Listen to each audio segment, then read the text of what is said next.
Can you tell us who the members of the junta were? Oof. Well, maybe for You a will be surprised. The chief of staff, the general of the head of the Philippine Army, the army. the head of the Philippine Air Force, the head of the Philippine Navy, the head of the Philippine Coast Guard.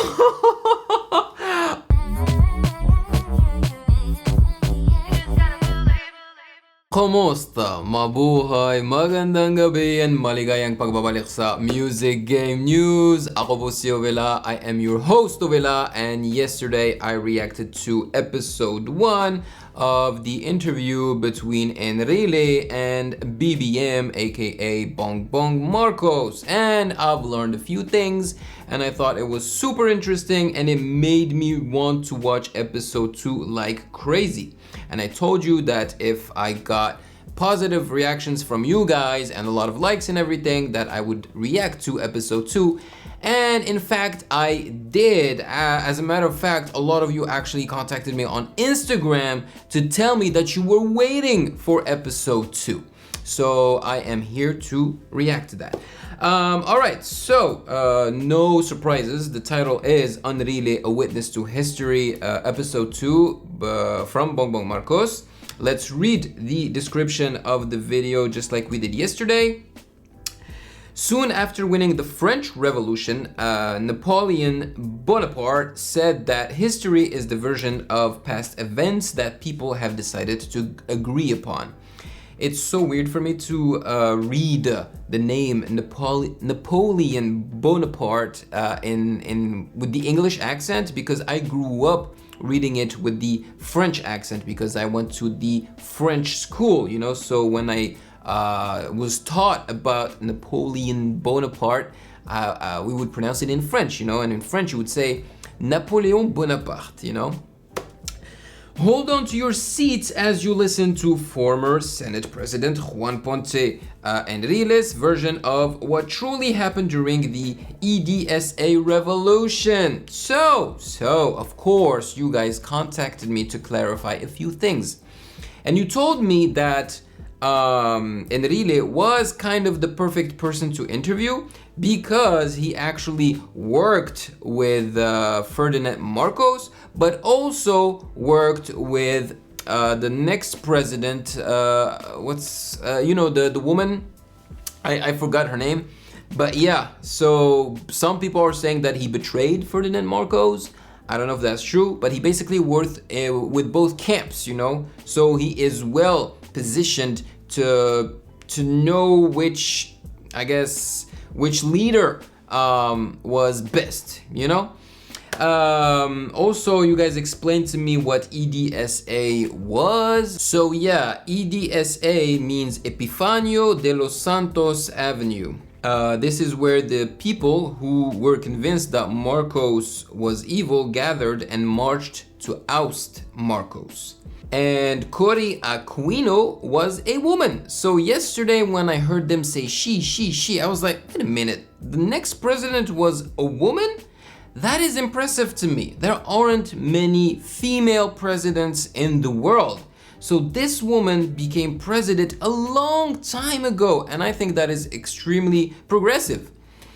So the first PH woman president, after they succeeded to oust Marcos, she was elected as president. Her victory to be elected happened as they make a move to assassinate Ninoy Aquino, her husband. What? So it is said apparently that Ninoy Aquino, so the husband of Cory Aquino, was murdered by Cojuangos, so Cory's relatives. And apparently, the son of Cory Aquino and Ninoy Aquino also became president of the Philippines. This actually reminds me of monarchy, and it's not a very good sign. You know, when the father is president, and then a few years later the son becomes president. And in this case, if BBM becomes president, you know, it's kind of the same thing. His father was president. BBM becomes president, granted years later, but still, you know what I mean? Because in monarchies, that's how it works, right? The dead is the king, and then when he passes away, the son becomes the king. You know, the eldest usually becomes the king. So I'm not very comfortable with that, but you know, to each his own. Yeah, so before we start, please consider following me on Instagram at Music Game News.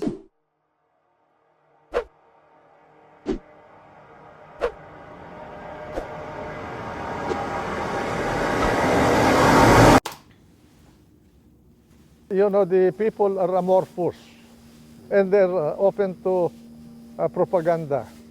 And these people are expected. You believe that propaganda was a very large aspect of the yellow movement? They have always been like that. Even during the time of your father, we were.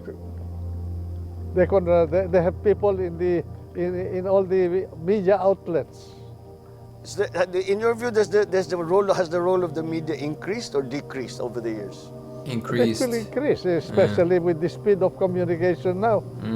We have the cell phone, the social media. You can read the news in your cell phone, and you can also text your opinion. They can manipulate public opinion. Yeah. Even the surveys will be suspect at that point. Well, the surveys have already become a little bit are taken with a grain of salt already. Correct. So I guess that is a distinct possibility.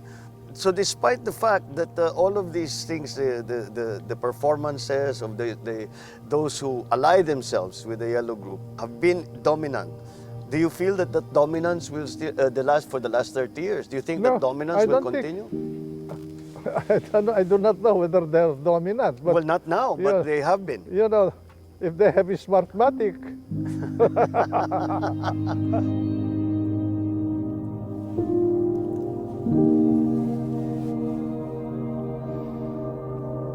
Bongbong, when I was in that government, I knew that I was there only temporarily because from the very start, I was actually like a pariah in the cabinet of Cory.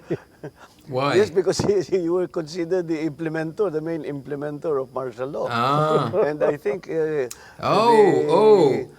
Damn, if they thought that he was the one who implemented martial law, of course he would be a pariah, you know, because it would be like, you're the one who enabled this, you know, who put Ferdinand Marcos at the top of the government for years. some of the orders that were signed by you and not and by then President Marcos.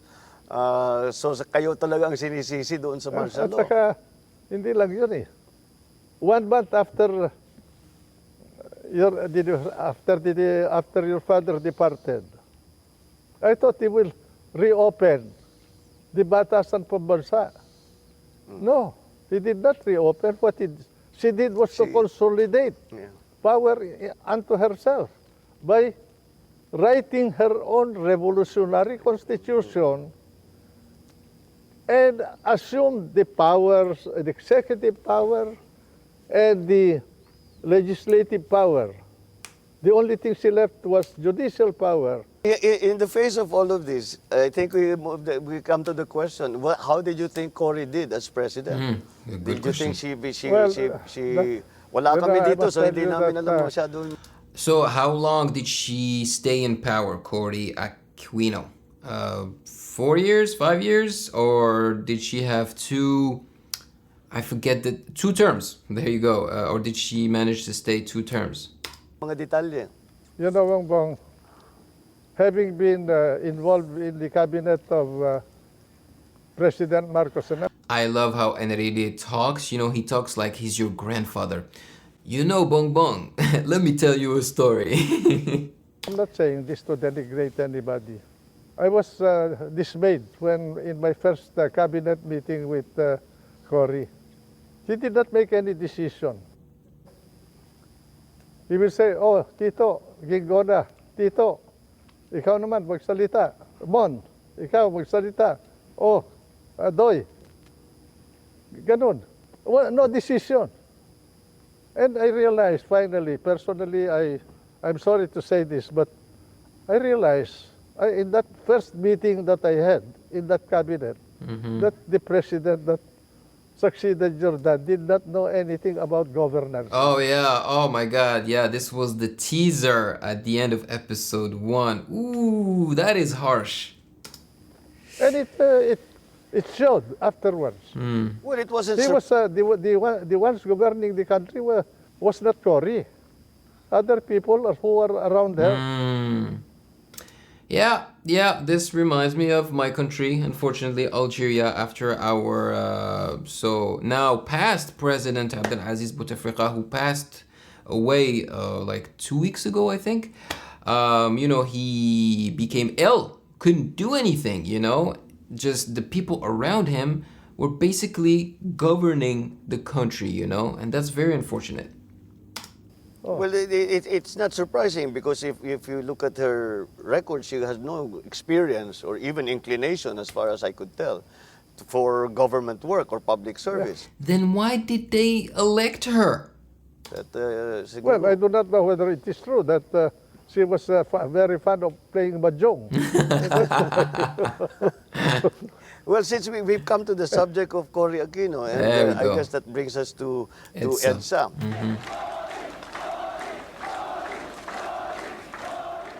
We've had more than one, we number them, EDSA 1 and EDSA 2.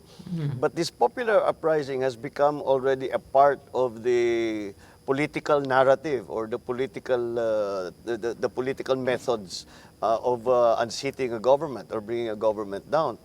In your view, is that a good development? Should it be part of the narrative? Should we choose our leaders this way? You cannot prevent people from marching in the streets. Or speaking their mind. Peaceably assemble for redress of grievances. That's constitutional.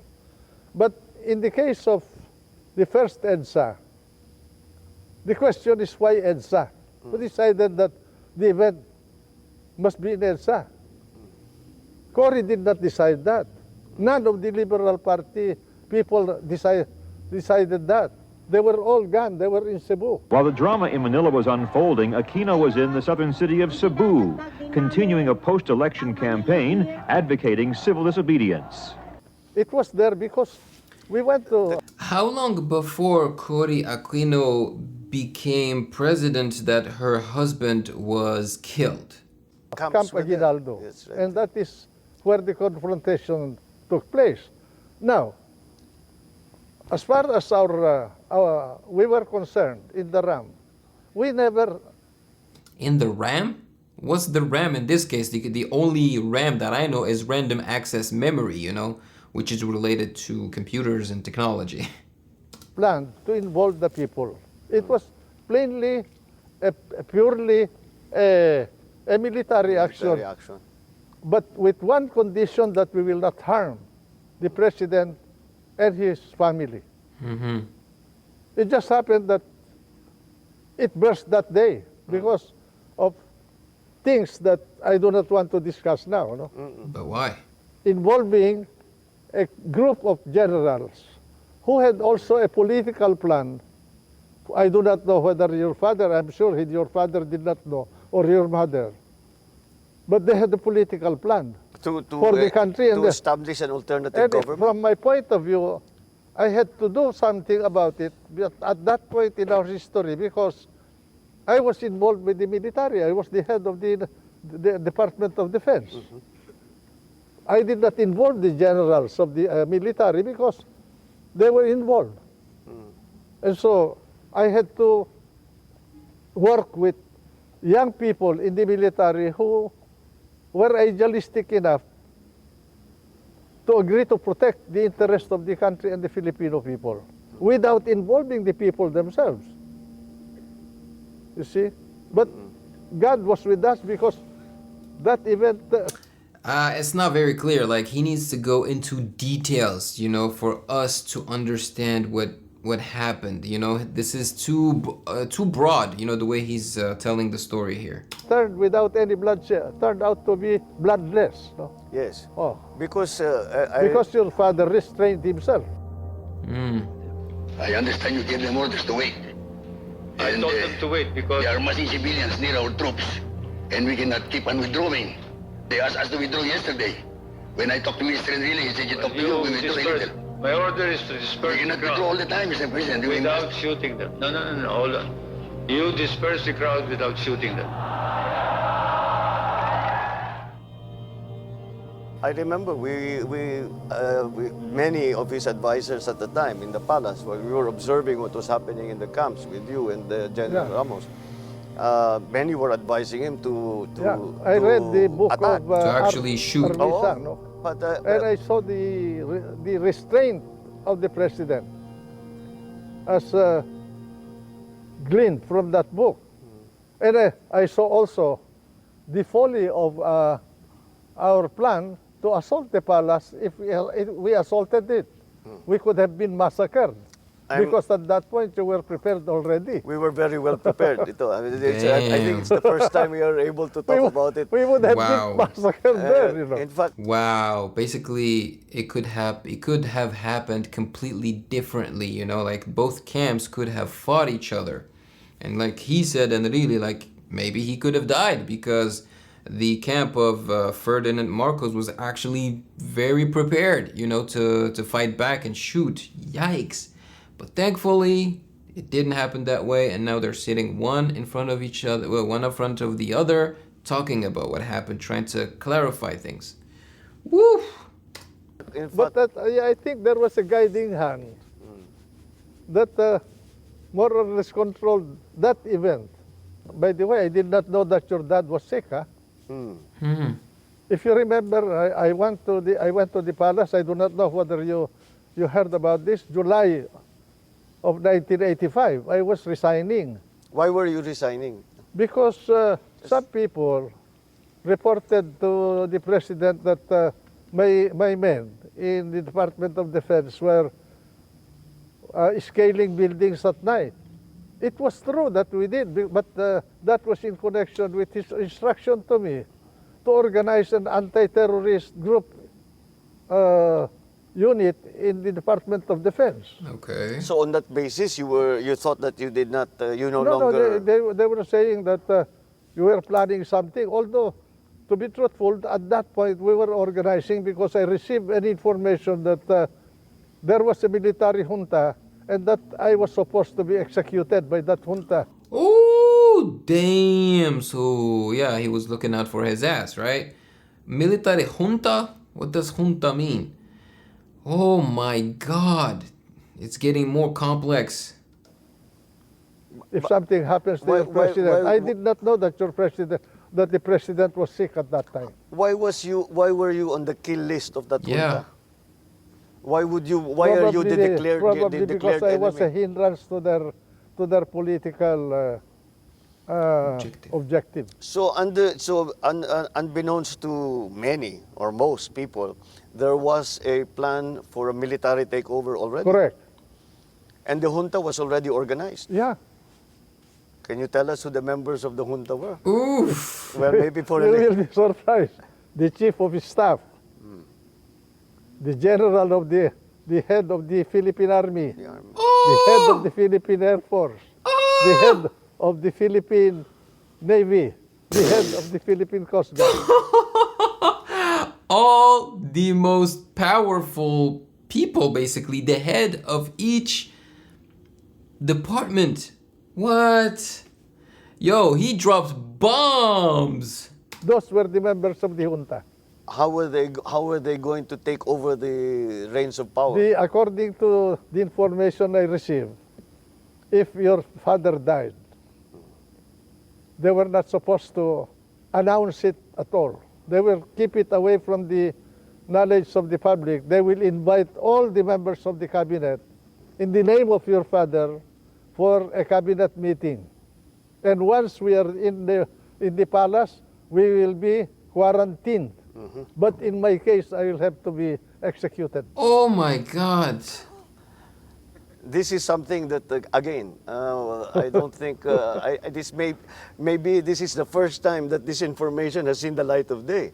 Well, So the uprising of what became EDSA was not a break with my father. It was Dude, the way he told the story, I felt like I was actually there watching it, like a movie.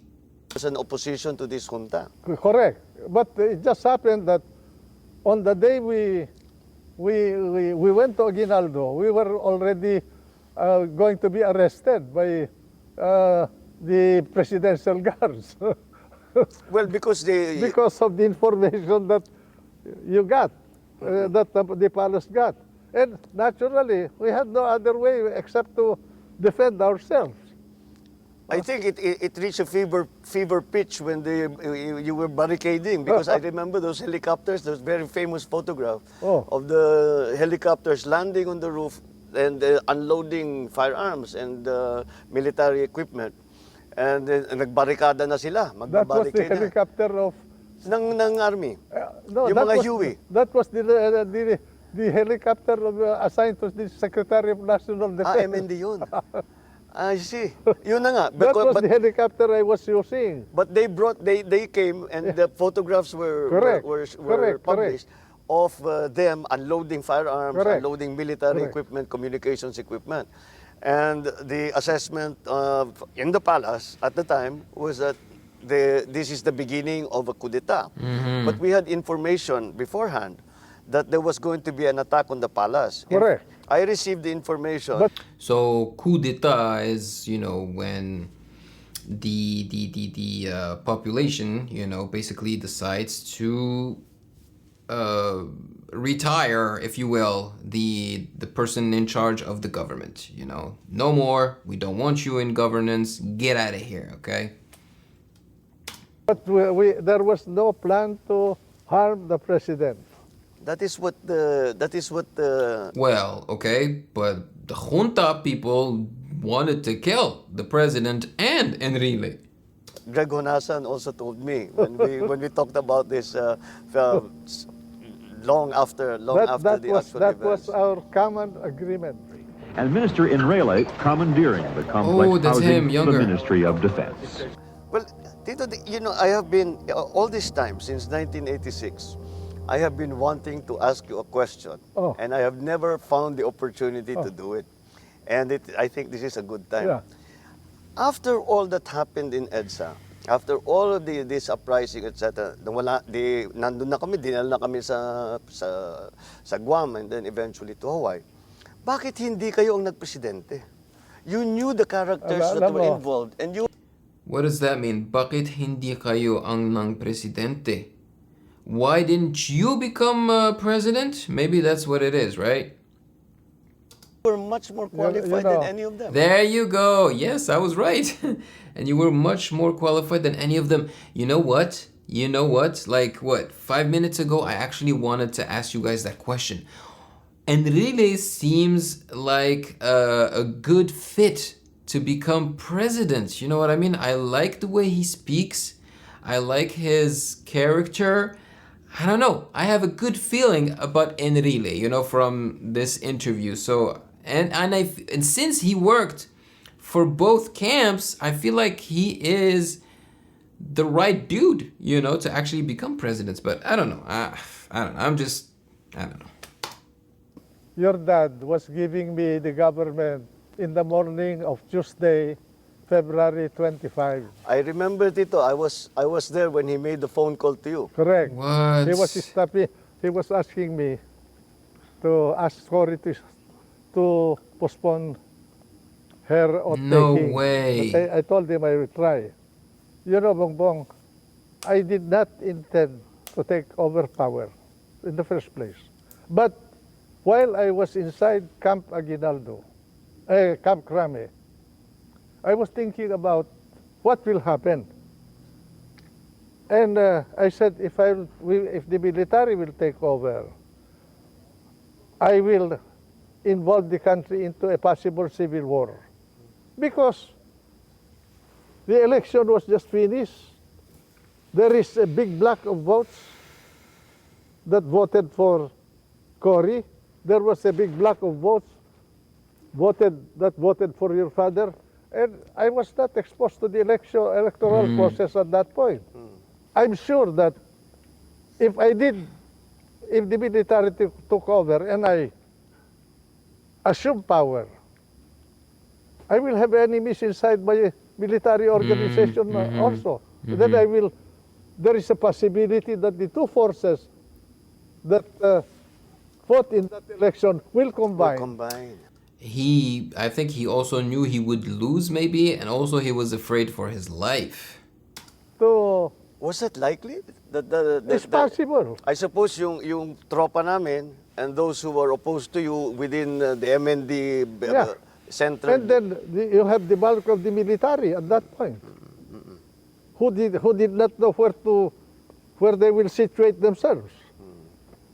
All of that I thought about it. By the way, Monday night, I called for Jimmy Ongping to come to Camp Crame, and I said, this event that is happening now will be a protracted event.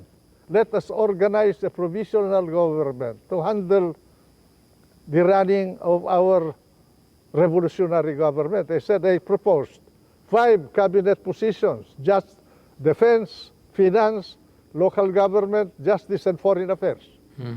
Sa inyo yung 4 kako na posisyon. Sa amin yung defense. Because I wanted to balance their political forces against the military forces. Alam mong ginawa nila that night?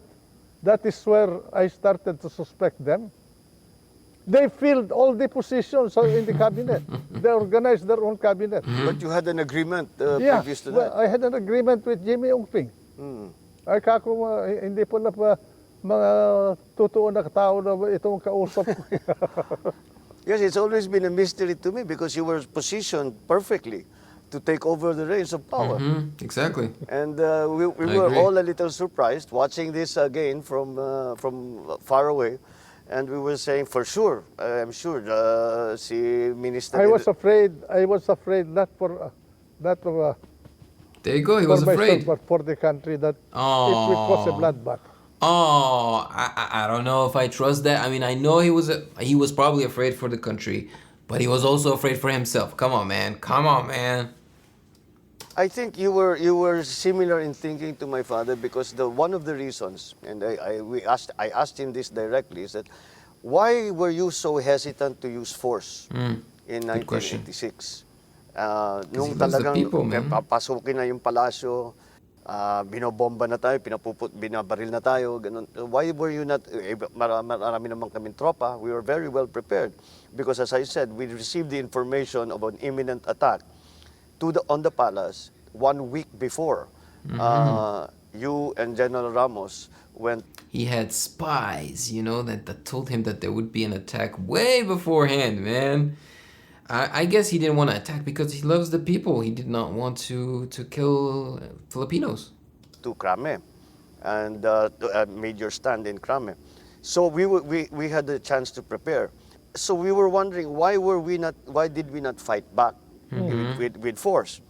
And he said that would have been the beginning of a civil war, Yeah. which I think is exactly the way you saw it. That afternoon of when you left the palace, I do not know whether you were with the president. I was. When he called me, first he asked me, do you have any troops around the palace? I said, Mr. President, we do not have any troops around the palace. I said, but there are people firing at us. Well, those are not our people. Can you send someone to help us to stop those firings? And so I said, I will send General Olivas there. Then I mentioned to him that I have just spoken to Ambassador Bosworth Bosworth at the time. at the time. And then he stopped for a while. And then he said, can you call him back and ask him to make available to me the services of General Allen, Teddy Allen, so that we can leave Malacanang. I called up Bosworth after our conversation. I called up Bosworth and I told him about the request of the president. After a while, Bosworth called me up and he said, can you ask General Ramos to coordinate with Teddy Allen to help in the departure of the president from Malacanang? And that's what I did. I remember very well that it was General Allen. We remember we were waiting. So basically, Enrile had a part to play in the president fleeing the palace and eventually the country with his family. Waiting for the American helicopters. Yeah. Because the presidential helicopters was also in Malacanang Park, Yeah. but they had already been strafed. So may tama na, so they weren't. But then the proposal was that they would send helicopters from Clark. They sent 2 big helicopters from Clark, and I remember when we crossed Pasig River, the officer who met us was General Allen.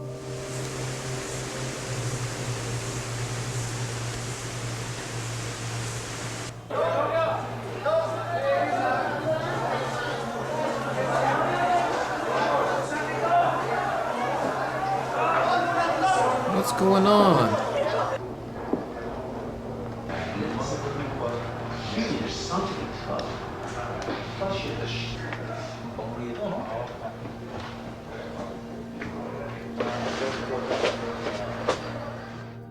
After So basically, they left without taking some of their stuff. I talked to the president,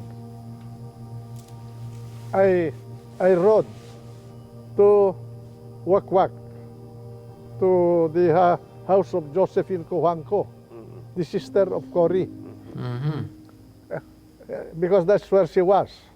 Cory was there. And then when I arrived, his whole cabinet, the people who became her cabinet officials were there, and Doña Aurora. And then I reported to Cory about my conversation with your dad, as well as my conversation with Bosworth, and that the president, your dad, was departing Malacanang. And then Cory did not know anything about that event. She called Bosworth.